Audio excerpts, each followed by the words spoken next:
Okay, here we are, Inner City Press, Matthew Russell Lee, leaving this 100 Center Street today, Wednesday. I'm not even sure. I think it's December 3rd. I've been all day in Justice Caro's courtroom. Yesterday, at the end of the day, around 5 o'clock, so 25 hours ago, Justice Caro, after a brief presentation by Luigi Mangione's lawyers and the prosecution saying no problem, agreed to seal everything, apparently. Agreed to seal. He said, I'm sealing. So I emailed a letter this morning. I got it printed at a FedEx. Yes, FedEx. Shout out to FedEx. Printed it, faxed it from there. They do that out of the photocopy machines. Also came over and did it in person. I'm glad I did it. I handed it in. It was stamped. And then I basically just took up operations on like the third or fourth row of the courtroom for the rest of the day. It was interesting. There were a lot of cases. I did a couple of tweets. I'm going to write a lot of stories about it. I think actually there's some of these that are real, can follow along. But at 1 o'clock he broke and said come back at 2:30, ran back to SDNY, went back at 2:30. More cases.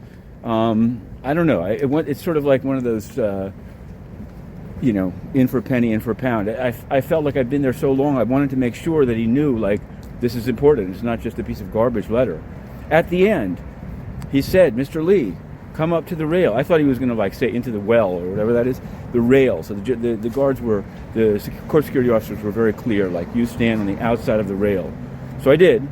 And he said, I've read the letter. I'm going to rule tomorrow. Hopefully he does. On what in fact can be released.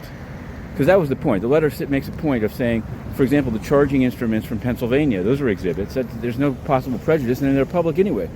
I would say that the 911 tapes, 911 audio, the call from McDonald's and the dispatching, I think it's probably FOIA-able in Pennsylvania, but in any event, it's not even, I don't know what the prejudice would be. It's not attributable to Luigi Mangione what somebody in the McDonald's said. If I even heard it, it's not prejudicial.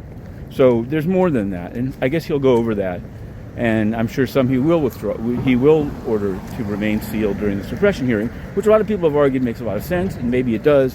What doesn't make sense is to do this without following the case law, which says opportunity to be heard.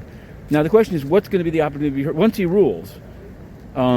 If people disagree and think that have some points about why more should be released, what's the process? That's what I found surprising. Is there should be a process. I've seen cases in SDNY where I'm walking now, where a judge puts on the docket, I'm thinking of doing this. One time they had a hearing. It was Judge Crotty. He had a hearing about evidentiary issues that I think Joshua Schulte or Judge Engelmeyer's done the same. Different judges have done it. Judge Furman.